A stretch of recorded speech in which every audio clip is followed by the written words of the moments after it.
much. Welcome everyone, and thank you for joining us this evening. I know you could be elsewhere, it's a lovely summer's evening, but you've decided to come here, so welcome. Thanks very much. Thank you, John, for inviting me. So my name's Bybreen and I'm a rookie software engineer, geeking it out with JavaScript retraining. So I've got a focus there, but I'm captivated by the concept of artificial intelligence, and I'm doing some research into it with a view to writing my next book. So tonight, what I'm going to do is present you with a sliver of some insights into artificial intelligence, given its emergence and its impact on our lives, and it's only going to be increasing from here on in. So what actually happened is that I went to a conference called Web Summit, which is this geeky conference. It happens once a year in Portugal, where there are 70,000 people that descend into Lisbon. And it's an opportunity for us to be really immersive with new technology, and that's where I came across AI. So what I'm going to be doing this evening is touching on 4 areas. One is about the context of AI, and then looking at the relationship with AI and big data. Also, the relationship between America and China, and the job losses that will come about as a result of AI, and then looking at the different phases of AI that are operating sort of simultaneously, but at different levels, okay? So that's what I'm going to do in the next 30 to 40 minutes. So I'm not really a PowerPoint person, so do bear with me. But I want to introduce you to Sophie. So I met Sophie when I went to Web Summit, and Sophie, as you can see, is a robot designed in human form. And she could be your next best friend, she could be somebody's wife or girlfriend, or she could also be the mother of somebody's child. And the reason for this is because she has been granted citizenship by the United Arab Emirates. So does she have the same rights as we as human beings? What AI has thrown up is this possibility of when we interact with robots, what are some of the ethical and moral questions that are thrown up due to these types of relationships? So Sophie is powered by data.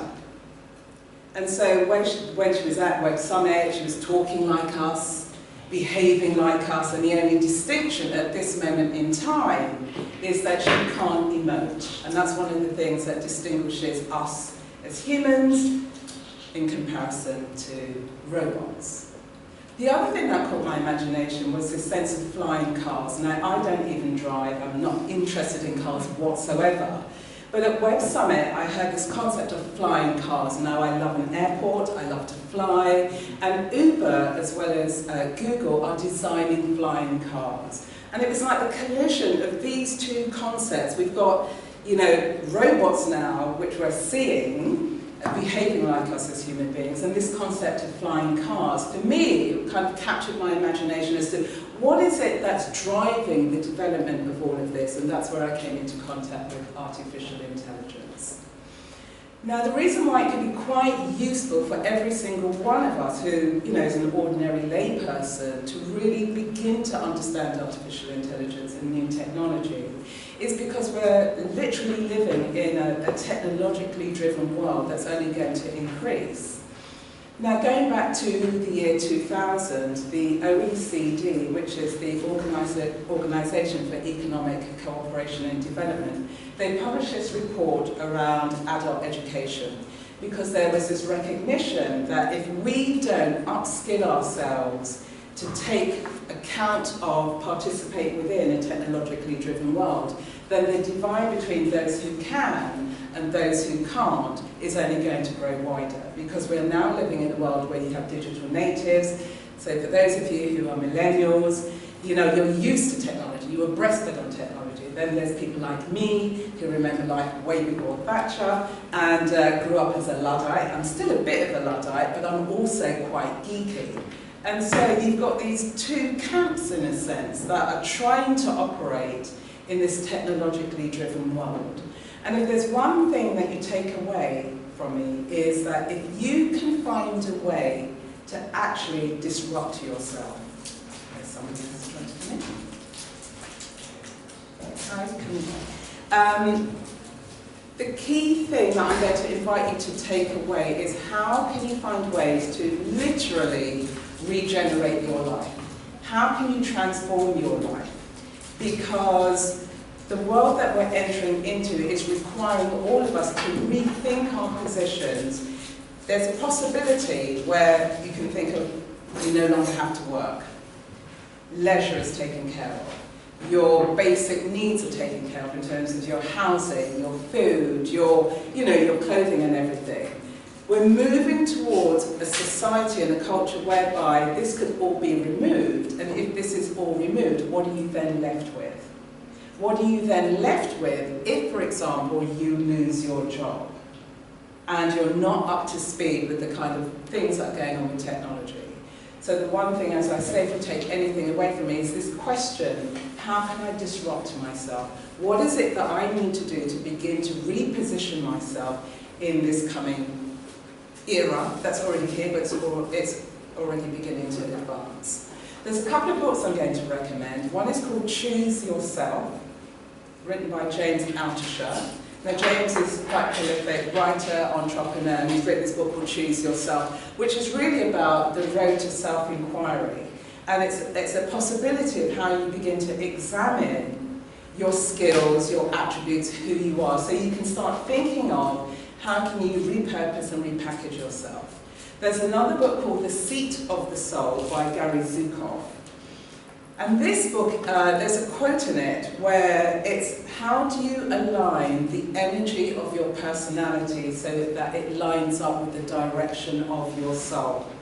And the reason these types of questions are being posed is because when we live even more so in a transformative and technologically driven world, how are you beginning to operate?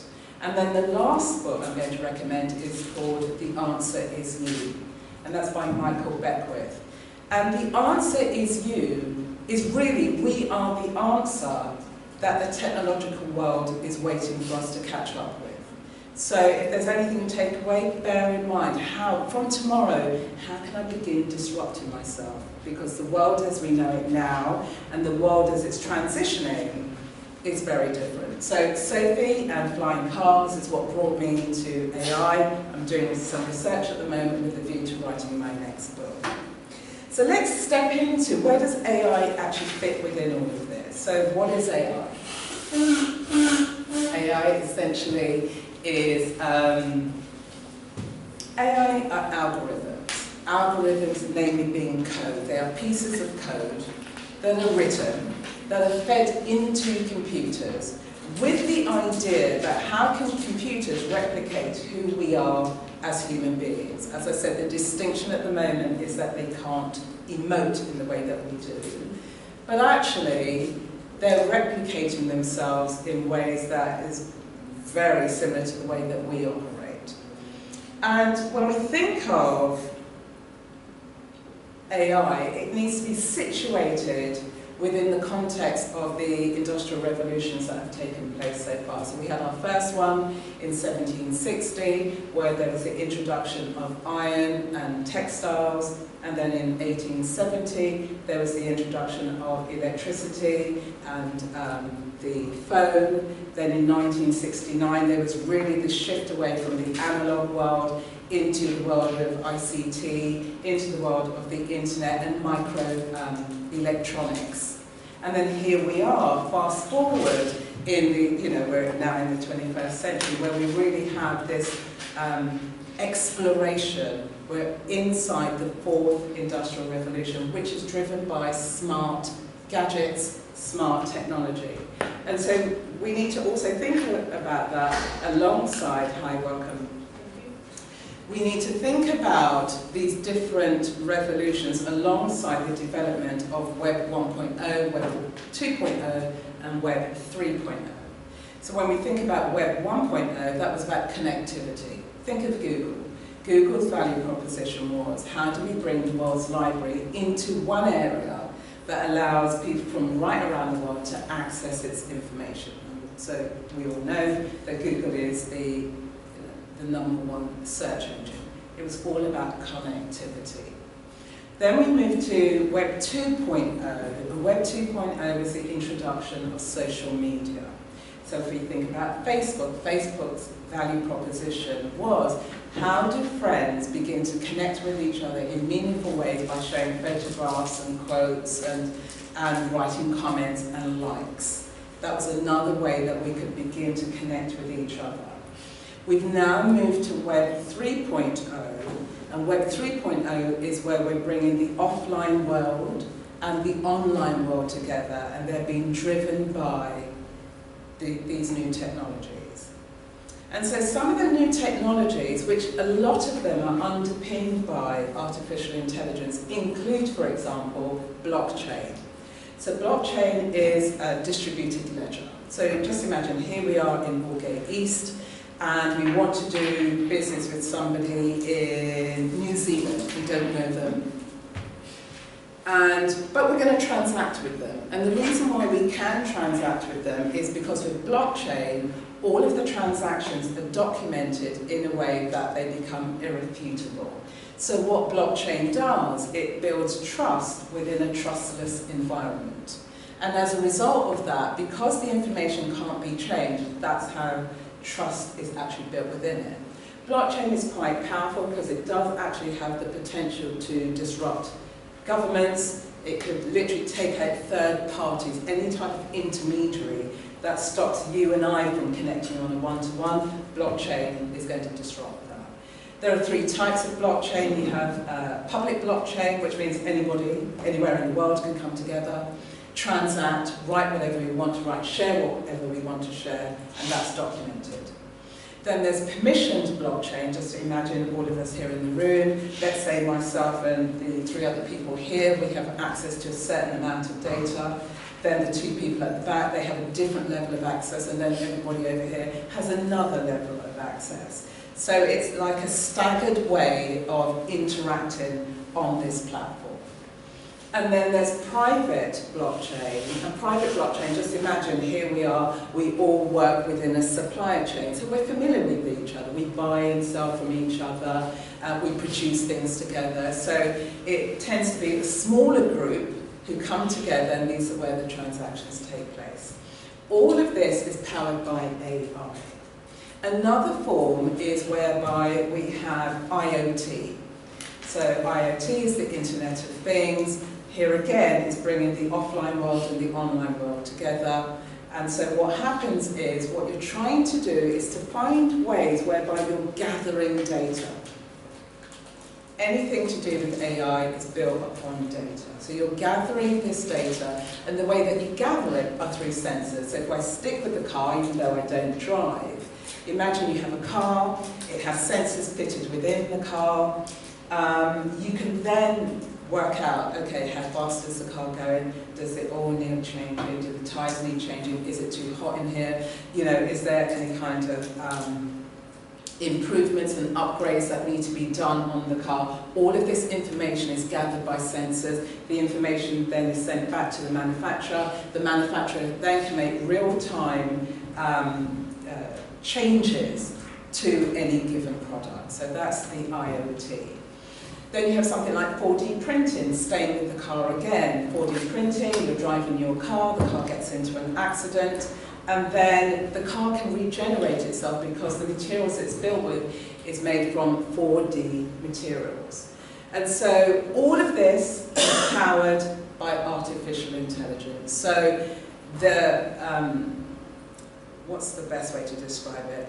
The prominence of artificial intelligence can't be understated.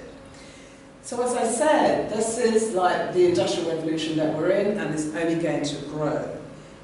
Artificial intelligence relies upon data, and lots and lots and lots and lots and trillions of pieces of data.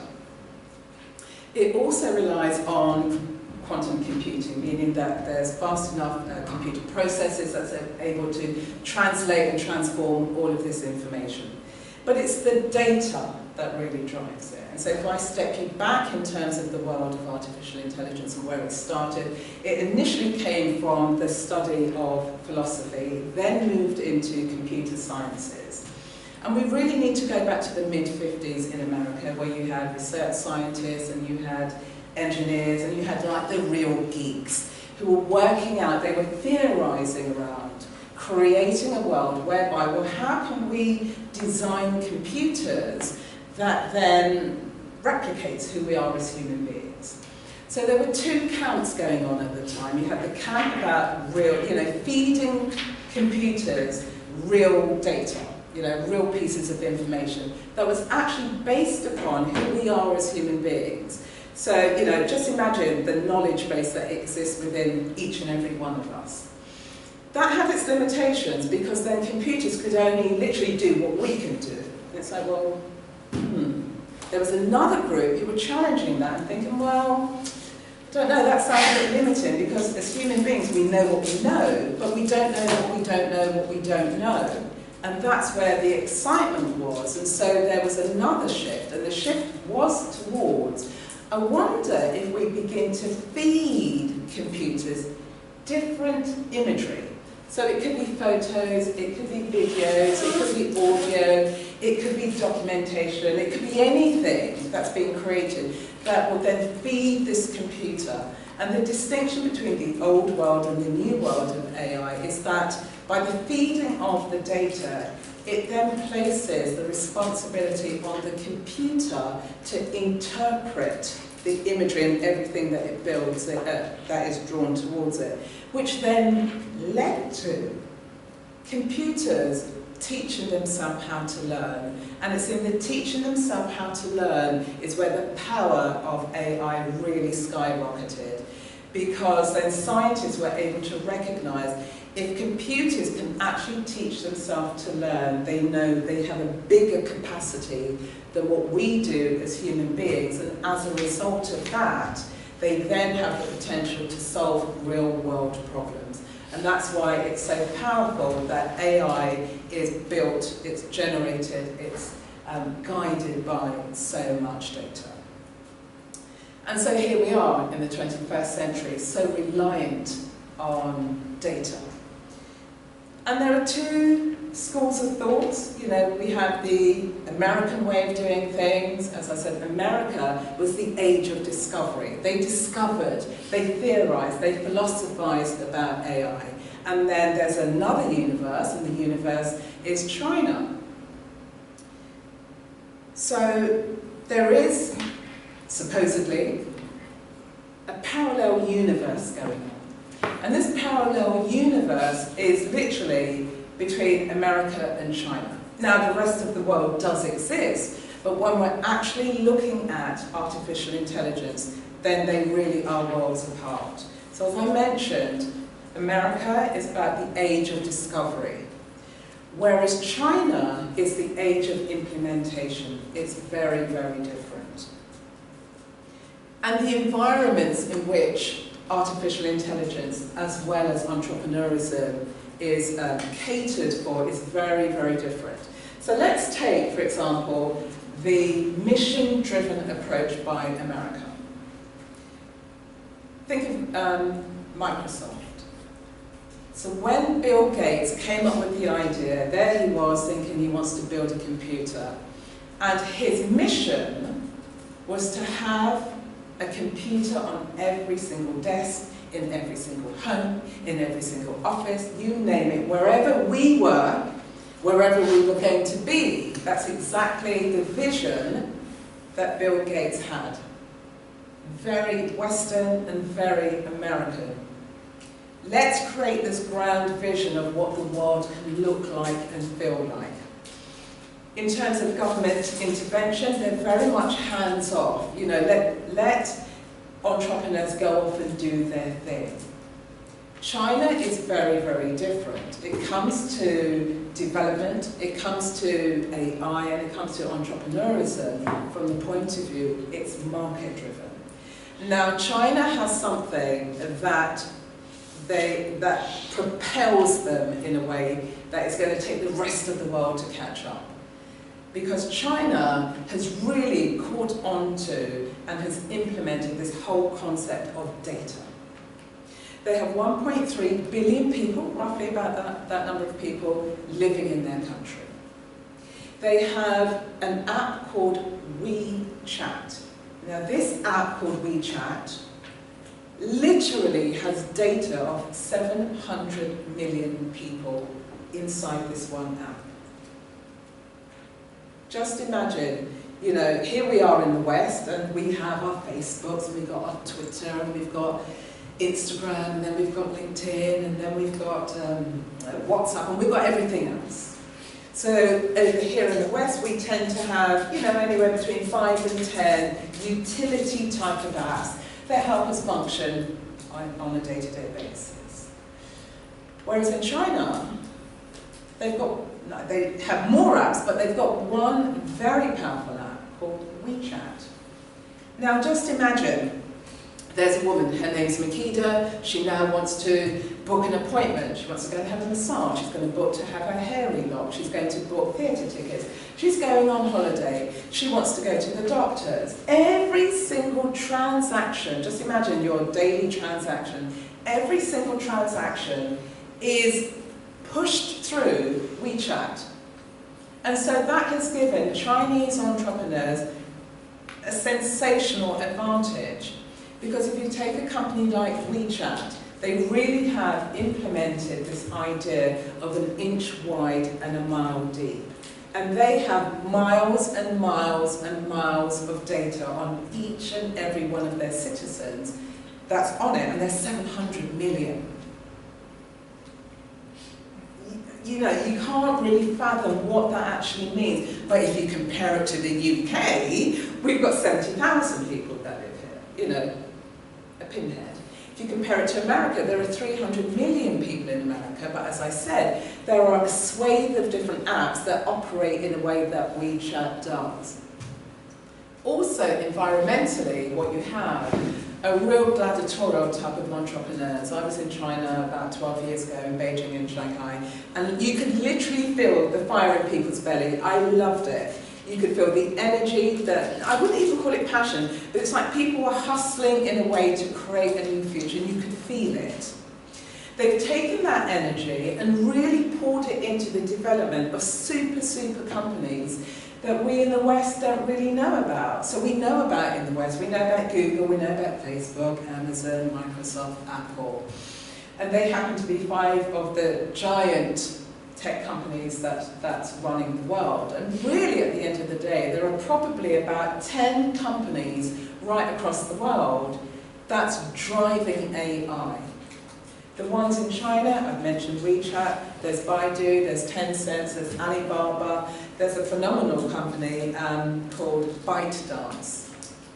ByteDance started only in 2012, and it's like the West's version of BuzzFeed. It's an AI-driven platform that brings you your personal interests. So, you know, you've got APIs that scan the whole of the web, you've got personalized interests, and it literally documents all of that for you. That company was started in 2012, and within 5 years, it has a market share of $75 billion. $75 billion, which is incredible in terms of, that's 5 years. So imagine what's going to happen in the next 5 years. Imagine what's going to happen when we here in the UK, on 70,000, that doesn't make any investment. You know, the UK's finished. Doesn't have an infrastructure. Doesn't invest. It can't. It doesn't have the resources to invest in technology in the way that China does. China also has a really tight ecosystem. The government supports the development of AI. The government is supporting the development of entrepreneurs. They have policies in place to facilitate it. Then they've got a really secure venture capital, surround sound investments that are going in. So they really do know how to implement and execute in a way that the West doesn't, and that gives them a tremendous advantage.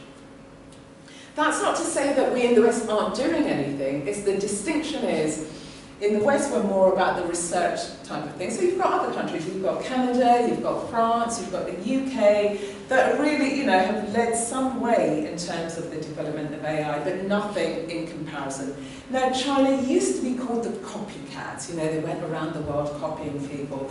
And people are still trying to label them in that way, but I would say they really are misguided.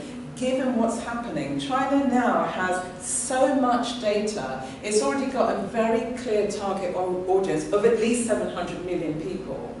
And so therefore, any products and services that they design and build will really be about satisfying the needs of Chinese people. And so hence we've got this parallel universe going on that's around us, above us, and there's this race, who is going to win? Maybe the US and China win. Maybe the US continue researching, but then China's growing, tens of thousands of engineers and researchers in ways that can equally, do they have to compete? But they're equally operating side by side. So that's a context in which AI is being developed. There was a report written in 2017 by PwC. And they said by 2030, there's the kind of GDP and the worth of AI-driven apps is going to be $15 trillion that goes flooding into the GDP. That's only 11 years away. Yeah? And China is going to take 7 trillion of that. And so that's context. That's what's going on in our world in terms of AI, who's controlling it, why is it so important that we as everyday human beings need to have some idea about, well, what is happening? We can see that tech is, touching us, it's shaping us, it's guiding us, it's leading us, it's dragging us, even if we don't want to. But actually, given the changes are so pivotal, if we're not part and parcel of the conversation, as I said, those who are in the know, and those who don't. The companies that I've mentioned, they are all private companies, they're privately owned. All their data, their algorithms and their code is not open sourced. So they have the power in terms of money, they have the power in terms of algorithms, and they have the power in terms of distribution. So it's not open source. What do I mean by open source? It means that if I created something and I could share it with the world, then anybody in the world could use my code to go on to replicate what it is I've created. That's not the case with these, 7 to 10 companies. That's why it's so important that we, as everyday lay people, begin to educate ourselves. And my role that I'm cultivating for myself as a tech translator, particularly around artificial intelligence, is to open up these dialogues, open up the discussion as to where do you fit within this world of AI. So that gives you some context around that. I now want to move to, I know it's a little bit fuzzy, it looks so clear here, but it's fuzzy there, so do excuse me.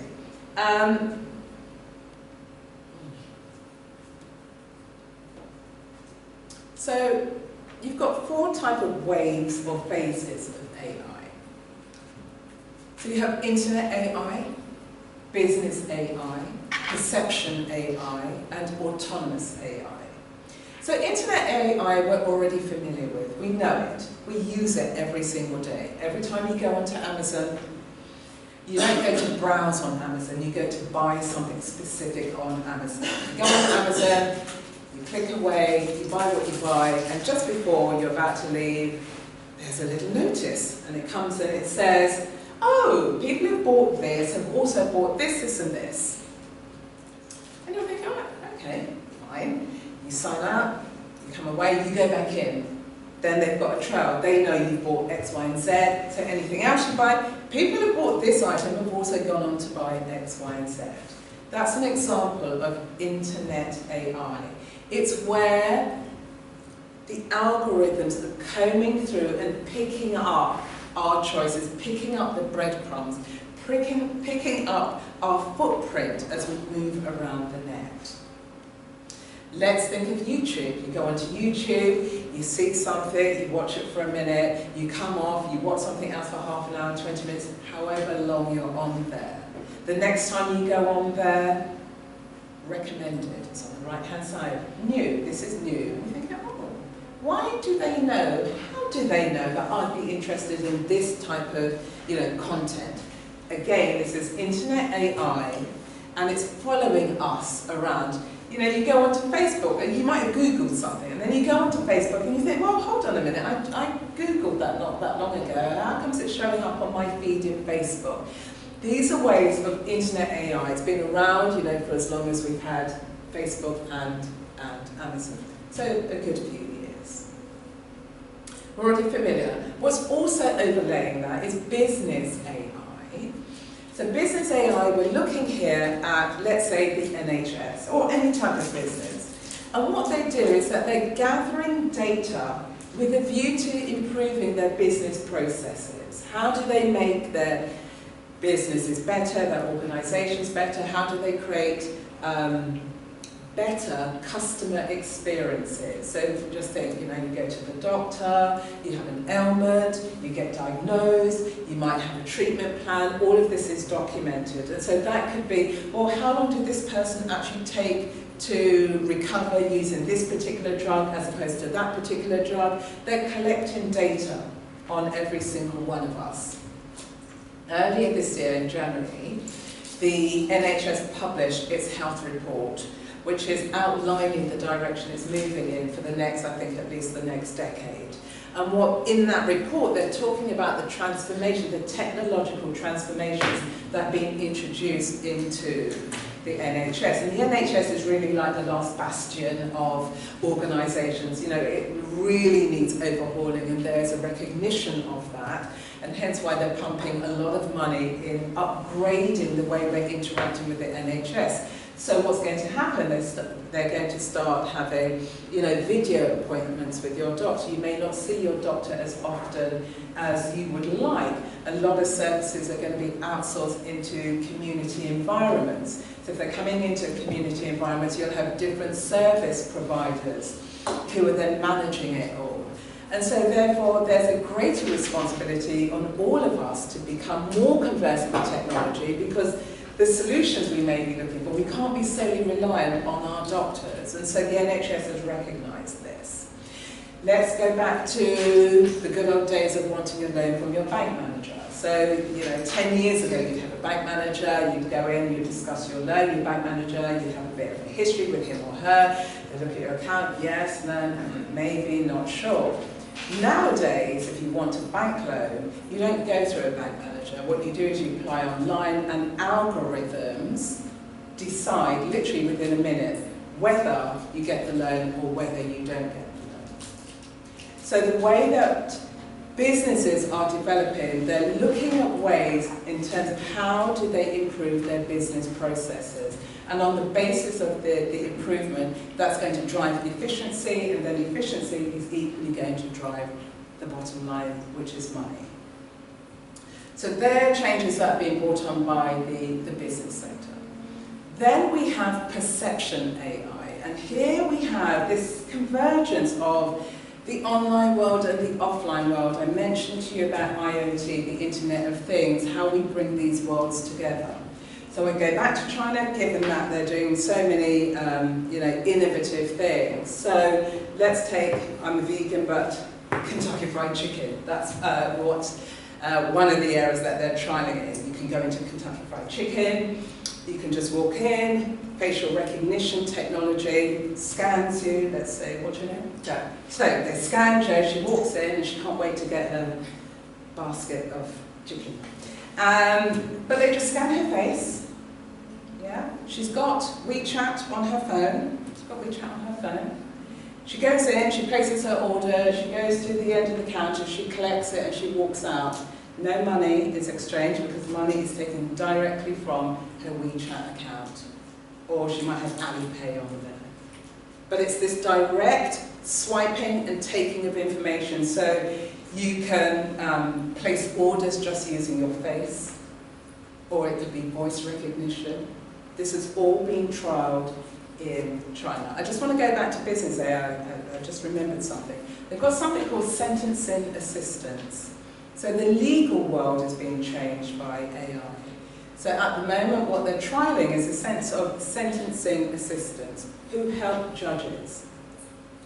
So what they do, so a judge has, a defendant in front of them, there's a trial, the sentencing assistant goes away, then starts to look at similar cases, what happened, similar types of defendants, what was the outcome, analyses all of that information, packages it, and then hands it to the judge. The judge then can make a decision, they're guilty, they're not guilty, they're going to be fined, they're not going to be fined. But what does this mean? That means the role of paralegals and then eventually lawyers and barristers will become redundant.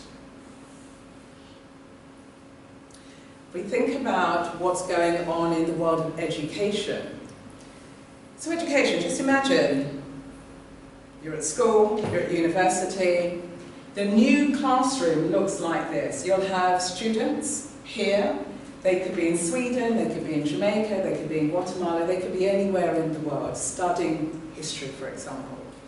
And they'll be gathered at a time whereby they will be taught by an expert teacher coming live via a screen. Each student will have a sensor. And this sensor will start to read what's going on with each and every student. How well is this person taking in the information? Do they really understand? Where does it appear that they're stuck? Where does it appear that they're really thriving and they understand this? Data is gathered by the sensor. As a result of that data, homework is then tailored on the basis of this data. What does that then mean? That means that the role of teachers is going to shift significantly. So instead of teachers being, weighed down with so much marking, and coursework and homework, no, that will all be taken care of by AI. You'll have tailored homework that will equally be marked by AI. What that then does, it frees up teachers. Teachers can then have a one-on-one relationship with each and every student. And so they move from the role of teacher to mentor. You're going to be mentored in a particular way that's going to be far more meaningful for the students. So we're coming down to this tailored, personalised way of operating and living in the world. Let's go back to perception AI. So imagine Tesco's, Marks and Spencer's, Waitrose, Sainsbury's. You go in, you grab the trolley, and the trolley says, what's your name? Bernadette. Bernadette. So Bernadette grabs her trolley. Hello, Bernadette. You've come back again. Ah. Why? She's a regular customer. The data, which is contained by the sensors, is fed up to the cloud. So every time she shows up, there's a history of what she buys in that shop. So if it's, tinned goods or what have you, dried goods, then all she does is she literally goes and collects them at the end. If she wants fresh goods, obviously she can pick them. But the sensor that is going to be on the handlebars is going to read everything about her, collates all of that information. She gets to the till to pay. Everything is scanned. I think I'm not quite sure where it is in the UK, but Amazon literally has a shop like this at the moment. You just walk in, put everything in a bag, it's all scanned, you go out, and the money's taken from your account. That's it. It's already happening. At the end, just before she leaves, instead of having an assistant come up to her, they're going to be upgraded to concierge assistants. So there, we're all going to be upsold. We might have bought the standard packet of X, and now we're going to be offered the deluxe packet of Y. And so the role of retail is shifting considerably. And each and every time that we shop, we're going to be having the data collected on us. And then fourthly, to autonomous AI. And this is the world of flying cars, where I started with. Flying cars, self-driving cars. whereby, you know, Uber is ruling. Uber and Google, I would say, they are leading the ways in terms of the development of self-driving cars. They're pumping lots of money into it. Google have paused for a moment insofar as they're trying to reduce the real level of risk that might be involved in terms of having self-driving cars on the road. So they've pulled back. In China, as I said, there's this parallel universe going on. China's approach is there's a recognition that there are going to be risks, there's going to be accidents, but given that in the age of implementation, the way that AI is evolving, China and its entrepreneurism and its development is evolving alongside it. So they're like co-creating the environment as the entrepreneurs get better and as AI gets better. What's also happening in China are that these whole new cities are being built. There's a city literally about the size of Chicago. There's a company called Baidu who've won a massive contract, and they're designing the transportation system in China. And so you're going to have dual roads. You're going to have roads or dual carriageways and highways where you'll literally have one level, all autonomous cars. You'll have another level, which will be, you know, pedestrian cars and pedestrians and dogs and, you know, horses, everybody else can go on there. And so what's going to happen is that there will be sensors embedded all along the roads, which will be able to, how many cars are coming along, trucks, vans, buses, everything will be able to record the data, make improvements from this data, and then upgrade things in a real-time way. So all of this is happening now. It's all being trialled in China. And it's like China is showing the world the model of things to come, because they're very much into the world of implementation. Now, given all of this, we've got these 4 levels of AI. We can see what's happening and what's coming. What's inevitable are job losses. They're happening. They will continue to happen. Take Amazon. They already have those huge kind of centipede robots that literally go up and down these massive aisles. I mean, they're huge. Orders come in. The centipedes run up and down the aisle. They grab all the goods. They bring the goods over to the likes of you and I, and then we package them. Now, the reason why they're being brought in is because it's more cost effective. They can do a lot more quicker and save the company money. And that's what businesses are looking for. They're looking for efficiencies. And if AI and a robot can do it, then they're going to go for that option.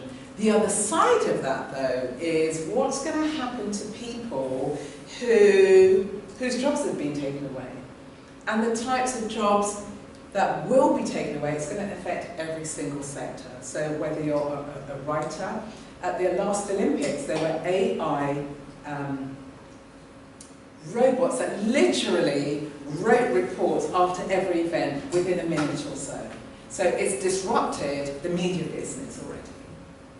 We're seeing that there. Accountants, forget it, you know, because what it is, it's jobs that are repetitive, jobs that are easy to replicate, jobs that are easy to automate. I've already mentioned the sentencing assistants, you know, so lawyers are going to go.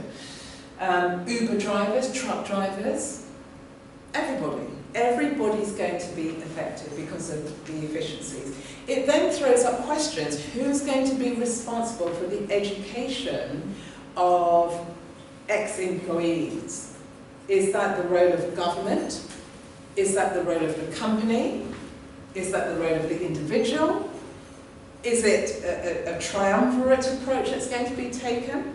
Who knows? All of these questions are still up in the air. We don't know.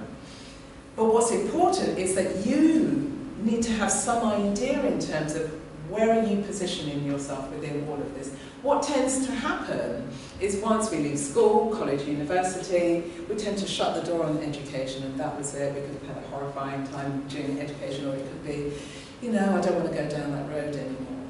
But actually, with the emergence of technology, one has to think about it. because if you don't have to work anymore, and you're relatively, it doesn't really matter your age, but you've tied your identity to your job, and then your job is gone, what happens? And these are some of the issues that we're going to be facing as the automation kicks in. So what's going to happen? What types of jobs could be on the horizon? There are going to be industries we don't even know about that could exist in 5-10 years' time. Let's think back only 10-15 years ago. Who would have thought a YouTube or Instagram influencer would be a job that you could be paid hundreds of thousands and in some cases millions of pounds? That type of job we couldn't even conceptualize 15 years ago. And so here we are in 2019, and PwC has said by 2030 there's going to be 15 trillion coming into the global GDP. Where's that coming from? The new jobs we can't even think about. But there are some indicators as to types of roles that may be appealing, may think, I could retrain in that. And that's why I'm going back to the books I mentioned. How do you begin to analyse and repackage yourself? So let's say, for example, you have case study type of skills, caseworker skills. We're seeing the emergence of mental health as a viable conversation that's been had in public. You know, 3 years ago when Harry, Wills and Kate, they launched Heads Together, and which was about this public discussion of mental health, the rise of mental health. You know, mindfulness is now a subject of practice. So there's lots of anxiety that people have, and we're now beginning to make it safe for people to have those conversations, to admit that. So there's going to be a rise in the numbers of people who work in the mental health areas, or the therapy areas, the talking therapies. There's going to be a rise in talking therapies. There's also going to be a rise in areas like crypto detectives. So about 6 or 7 years ago, there was this big federal case in America where 2 federal agents were caught siphoning $25 million worth of bitcoins that they transferred from drug dealer accounts. So they were following these drug dealers on the Silk Road, which was on the dark net, where they traded, bought and sold illicit goods and drugs.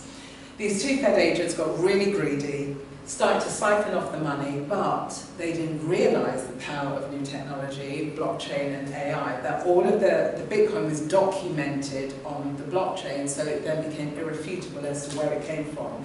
They did manage to siphon it, but it's because it was documented on the blockchain, that's how they got caught. So there's this rise in like crypto types of crimes, and the City of London Police have actually launched their own crypto detective course. So if you're somebody who's quite investigative, if you work in the areas of, you know, crime prevention or crime detective, that could be quite appealing to you. We then have areas of prosthetic limbs. There's somebody called Ian Owens. He was a puppeteer, and he was the first person to design a 3D printed prosthetic hand. He open sourced his files, meaning that he created code, he had his algorithms, he open sourced it, so anyone in the world can use the code to build these prosthetic limbs. Now there are 30 million people right across the world who are in desperate need of prosthetic limbs. And that's because they could have been born with a congenital disease, they could have come from a war-torn area, so they've been injured. It could have happened in any particular way. But there aren't enough people who are building these prosthetic limbs because there aren't enough people who do this in the world. There's an organisation called eNable, that's e-nable.org, and they're a volunteer-run kind of network all over the world. People who've literally taken the files, created these 3D printed body parts, and so the role of body enhancers is a role that's coming. You also have the role of sex educators, And so we're now seeing how the dating world is changing. I mentioned right at the beginning, Sophie could be somebody's wife. Sophie could be somebody who she's going to have somebody's baby. What are the ethical questions around that? What are the ethical questions if we as humans want to start dating robots? So the role of the kind of sex therapist or sex educator is going to rise, because algorithms are now helping us to make more perceptive decisions around who do we want to have children with. You know, genetics, is there emotional maturity, is there real compatibility? So there's some of the roles, some types of roles that will be emerging in terms of who we need to be, how we can bring our humanity back into the world of technology. The more we become technologically driven is the more disconnected we may be. And so this is a way where we can bring our humanity back to the forefront. And also we've got roles whereby you're in the caring industries. You know, it could be elders, it could be vulnerable people. Doesn't really matter, because as I said earlier, the thing that we can do that robots can't do is empathy. You know, we can bring that empathetic gene, that empathetic quality to the forefront. And so the question that I leave you with is, what is the one thing that you could begin doing tomorrow where you're looking at potentially disrupting yourself so that you can begin to live and thrive within this technologically driven world? So thank you very much.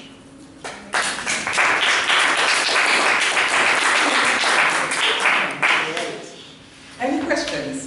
Feel free to ask any questions. We've got a little bit of time.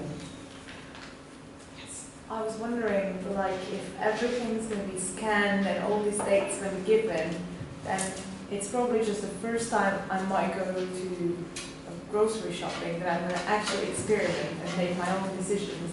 And every time after that, I'm just going to be presented with these lazy, comfortable recommendations and suggestions. And isn't it just going to kill individuality? It is killing it already. Yeah. So you can see it's killing individuality, and then you can see, is it assisting my life? These are the types of questions, as I said, I don't have the answers to these questions, but these are the kind of ethical, thorny, moral questions that we all have to think about. And that's why it's so important that everyday lay people like you and I get into these types of conversations, because we've got 7 to 10 companies who are literally driving AI. And if we're outside of the conversation, they're going to keep doing what they do. So I can't answer that question. It is a case of is choice being taken away from me, basically, is what you're saying. Yeah. Potentially it is. As well as just being this strongly monitored, like obviously there's an ideal world when it can, you know, be more comfortable and assess us. But on the other hand, I would hate to be like just driving on the road, and I myself a very dynamic driver, having that kind of like that, a really dynamic driver. Yeah, okay. Having that kind of surveillance kind of would kill everything I like. Surveillance is here already. I think, you know, the UK, I'm going to generalise, the UK loves to point fingers, that's heavily surveillance. We are one of the most surveillance countries in the whole world. We're already being surveillanced. We dress it up as other things. So we're already being surveillanced. Yes, I have 2 questions. Okay. But You're stroking your chin, I better sit down, please. I think, yes. But they're not really shaped well, so I'll just... No, go for it. Whatever. So the first part of my first question is, what about, you said about job losses, what about those much older people, like 40 to 60, who have specialist and craftsmanship experience, like wood making and watchmaking and wood kind of making? What would happen to them if they say no to technology? If they say no to technology, so I'm 55, so I'm in that category, so I know exactly what you're talking about. I'm happily 55. So here's a picture of the future. The future could literally be, you have 4 to 5 generations of people who are working, because we're living longer, we have to work longer, yeah, to build up our lives. So I think of a friend of mine, she's a great grandmother. She still does volunteering type, a very active person. Sometimes she gets paid, sometimes she doesn't. So you've got Thelma, great grandmother. She has children. So you've got great grandparents, parents, children, and grandchildren. You could have, in the not too distant future, 5 generations at work. To deal specifically with your question around, and these seem to be people who are working in kind of physical types of jobs. So what type of industries? We're looking at woodwork. Can a computer, can a robot build in a way that a carpenter can? Maybe not. Maybe there's a bit more of a shelf life to those types of jobs. Because there is a specialism, because it's working with the hands, very crafted, but you know, it's not going to take algorithms that much longer to catch up to where we are now. So, specialist skills, thank you very much. Specialist skills, in that way, they may have some longevity, but I would say that we all need to be keeping our eye on having a global perspective of what's going on in the world. Yeah? The shifts that are taking place are impacting upon the whole world. And so we might take an isolationist approach, like, okay, this seems to be safe here, but it could be changing elsewhere. I remember back in the 80s, when it was the miners' strike and Thatcher and the Police and Criminal Evidence Act and how they decimated that sector, and technology wasn't what it was, it isn't what it was now, you know? It's completely different. Now we're so more advanced in terms of technology that those changes could come about a lot more rapidly. So, yeah, manual labour, manual skills, the specialism, maybe they've got a little bit more shelf life. And do you have a question? My other question is to do with the ethics of AI, like self-driving cars. Who's going to decide if you run over someone or not? Brilliant question. Another thorny one. So who have we got involved here? We've got the car manufacturer. We've got the people who invested in it. Because when you think about self-driving cars, that means people who drive cars now, it's going to become redundant. You know, we might go to a museum park to watch people drive cars in the not too distant future. True though, I don't drive, but you know what I mean? Self-driving cars are here, so therefore, where are you going? It's not really going to happen. But to answer your question, let's look at who could be involved in that chain. You've got the manufacturer. You've got the people who've bought into the shares of that company. You've got the insurance, so the insurance industry is going to change. You've got AI built in it, and here are where biases do come in. It could be, depending on which area, like you've got facial recognition, you've got body recognition. If your products, and this is a big problem in terms of artificial intelligence, if products are only designed by white men who have a very narrow prism about what's going on in the world, and that is programmed into a self-driving car, can the decision be made as to whose life is more viable, worth more to an insurance company? These are the types of questions that we don't have the answers to, but these are exactly the types of questions that need answers to. So it's open-ended. Yes? As for a job, I just wonder, do you think people are less likely to get their job they actually wanted because of like algorithm-based like recommendations? I know, I think it's kind of happening in LinkedIn. If you try to search some job, they always like, you know, there's some like, you know, like recommendation, not like you actually looking for, more based on what your skill you have and what information you have. So do you think that like people are less likely to get the jobs they actually want? Great question. Yes, I do agree with you. So what you're saying, it's operating in the same way like Google, Amazon, as well as YouTube. So what's happening is we just get these recommendations. We think, oh, we might as well go for that. But actually, it's not where we really want to be. And then I go back to the question that I posed earlier. in terms of choosing yourself. It's time for you to start exploring the skill set, and maybe it's about creating the job that you want to do and to see if there's a market that aligns with it, which then brings in more personal choice. Yeah. Oh, so let me just, I'll just take this last one, then I'll come to this side. Yes. I'm trying to chew on my... While you chew on that, I'll take this question. Go ahead. No, I said about the job and everything, but if we don't know how the world's going to be in 10 years, how can I choose a profession where I'm going to dedicate at least 2-3 years of my life, and maybe I'll be outdated in 5 years? How to choose something? Right, well, the world of work has changed significantly over the last 10 years. We now have portfolio lives. And so when I was, a teenager and in my 20s, it's very different being a teenager or somebody in your 20s, or even in your 30s now. So portfolio lifestyle means that you're changing your profession, your career, your job so much more regularly. You could have 15 different careers or jobs throughout the course of your life. So the decision is, do something that you're really committed to, something you're really passionate about. And then you're looking at, well, what does the world need? The world doesn't have enough technologically developed people. That doesn't necessarily mean you have to become a software engineer. It doesn't necessarily mean you have to code. So I'm learning to code, but I know in 10 to 15 years' time, algorithms will be taking over the role of software engineers.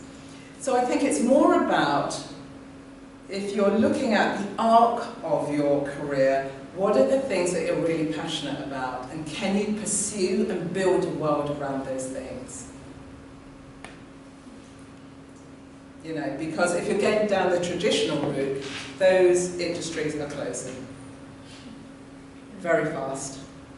So I would never advise a younger person to train as a lawyer, train as an accountant. A complete waste of time. Personally, they're my personal views. Yes? Our friend over here, Helen. Thank you. Really interesting talk. Interested myself in my 50s as well. And literally looking at career transition, because as a teacher, my subject was closed and I had to change to take on a new subject. So I'm in that position. But I do remember when I was in my 20s about choosing a career. The advice was to learn a language. Okay, it was always being told to learn a language. Even then we were told to learn Chinese. And having worked as a school teacher for 20 years, that's one of the key industries that the languages they were told the students were being encouraged to learn. So I guess what I'm taking from your talk, for myself, what I can apply, is this need to be just continuously training and checking trends to see what is and isn't wanted. And if I look at so many people who, similar age group to mine, who literally spent their whole career checking trends, what is wanted, okay, I'm going to learn that, I'm going to learn that task, what is wanted, I'm going to learn that task, and then use that to keep themselves financially strong. Other people I know who've been more traditional, they're the ones a bit concerned about when redundancy were made. So, I'm somebody, as I said, I'm in my mid-50s. I like change. I like to take on, I invite it into my life. So I'm somebody who's quite proactive in disrupting myself. As I said, I was in China about 12 years ago, so I learnt Mandarin. Poorly, I have to say, but nonetheless, people were very, very proud of me rocking up with my locks and could speak Mandarin, basically. I went to do some research in China, so I learned Mandarin. And so the ability, we're living in, our world is global. It's global. I'm now learning French because my Mandarin, my days of Mandarin kind of drifted into the background. But, I'm somebody, as I say, I invite change, I invite challenge, I like it, it keeps me fresh.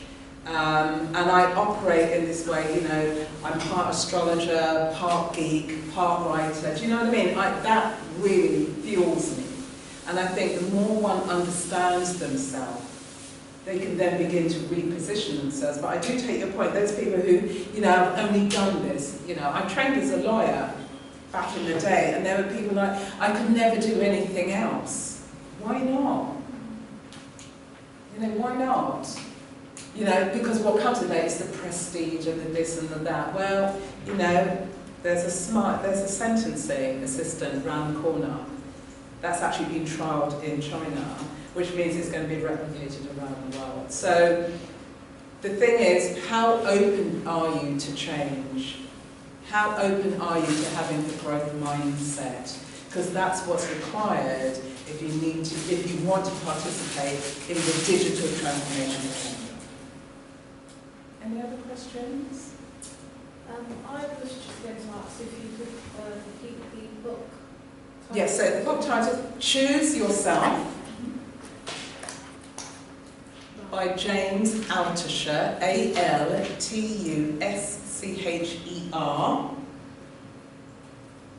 He's a prolific writer, entrepreneur, venture capitalist, and he's a maverick. That's why I like him. So Choose Yourself. The Seat of the Soul by Gary Zukav. And The Answer Is You by Michael Beckwith. So Gary Zukav, Z-U-K-O-K-U-Z, I think. Zukav. K-A-V, I think. It's a famous book, The Seat of the Soul is a famous one. It's about you tapping into yourself. Any other questions? just to add on to the job. Yes, I'm please. about to graduate university, In what? What are you studying? art history, but I Okay. have a passion in text and stuff. Yes. So do you think, because I've always been criticized for being a jack of all trades and a master of none, in terms of job prospect, you say you're doing, you know, the portfolio now, do you think this is going to be a positive or a negative outcome? The more you can educate yourself, really will not put you at a disadvantage. You know, specialisms can come in a number of ways. And so we are operating in the world of niches. You know, think about the thing that you love. What would you do if you weren't being paid for? That will kind of kickstart your interest. Like you said, you've done art history, but you've been into tech. So tech has held your attention. So art history, what has art history taught you, for example? Just a different lens to history and politics. Fantastic. Imagine now going into the tech world with that lens. What could that do for product development? Which would be very different from coming from a CS, traditionally trained background as an engineer, and that's all you know. So I would say the more that you can bring a 360 perspective into your world, operate from that position, it will make it far more interesting. You'll have far more to add in ways whereby organisations are operating too much in the traditional way. You know, this straight up and down, if you haven't got this degree, you didn't come from this university, but the world is full of multiplicity.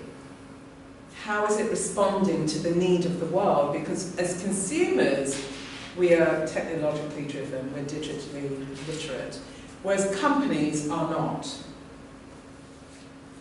Yeah, so I would say the more that you can develop yourself as an interesting person that is then interested in the world is going to put you in a really strong position. One, it will give you fulfillment, and that's what you should be aiming for. Yeah. Anything else? Can you just talk a little bit more about your role as a sort of tech? I like this. The finger school. The school mom at the back. Yes. Yes, as a tech translator, what I do, so I live in Lambeth, and so I give talks, not only in Lambeth, clearly not, but my role is going out and connecting with lay people and helping to educate them by opening their eyes to what is on the horizon around new technology. That makes great use of my skill set. I'm really clear about what my arc is. So the things I'm suggesting to you are the things I practice for my own life, and it makes it far more enriching. So as a technologist, I'm wearing both hats. I'm a rookie software engineer, still learning JavaScript. I'll get there one day. So I'm very left-brained as well as being very right-brained. So I like to understand how things are made because I've got ideas about products that I want to make. I'm also right-brained, very creative. You know, I've written a non-fiction book.